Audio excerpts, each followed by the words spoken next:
we were still together when I started writing the first songs for it. And then by the time I finished the last song, we had gone through the breakup. So it's pretty interesting to have this person that's pulling out all this inspiration for songs. How did you breathe so much life into me? All the joy, all the sorrow, I'll be gone tomorrow, I swear. Well, Jeff and Cosgrove are two really special guys that I met about 7 years ago, and they've become very dear friends. Jeff was talking to me about this concept of coincidence lottery that he had recently created in his mind. And it was this whole idea that just making a phone call, going outside, opening yourself up to an experience, you're like buying a ticket. Well, you're buying like a lottery ticket, and that could either yield you just going downstairs and buying a coffee, or you could bump into the person that's going to become your future life partner. So I got really obsessed with the idea of coincidence lottery, and it became this kind of joke between us where we would talk about things that would happen to us and then we text each other like coincidence lottery.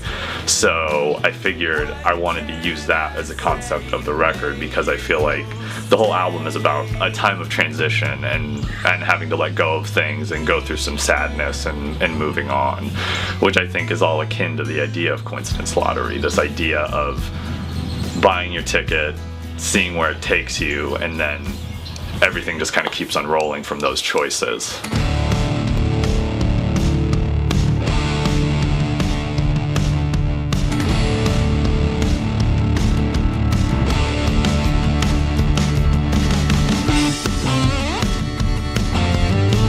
If I were to just play all the songs on my guitar, they'd all sound pretty similar because it's just me and a guitar, but you bring a band in and it gives you all these different colors that you can start working with.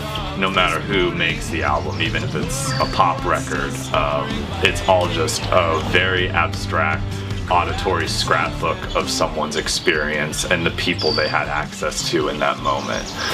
So I think listening to an album is just a good way to walk around someone else's brain for a little bit, but still apply it to yourself in one way or another.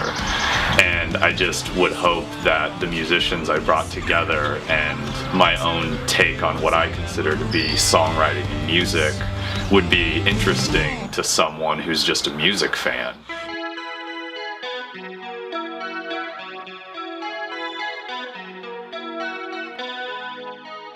I think the album is my way of showing that person that I was very deeply affected by our relationship, and that I do regard it very highly in my mind, even still. And I just would hope that any passive listener who has no idea about me or the people involved with it, have no real emotional investment or any reason to give a shit about it, could at least listen to it and say, this is a well done album with a guy that really loves songwriting. And I just hope you like it. And if you don't, that's fine too, because I'm gonna keep making albums, so. Cool. Laugh at the news once a day, it's okay.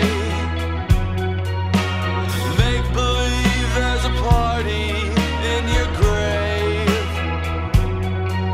Then hurt somebody you love to stay sane.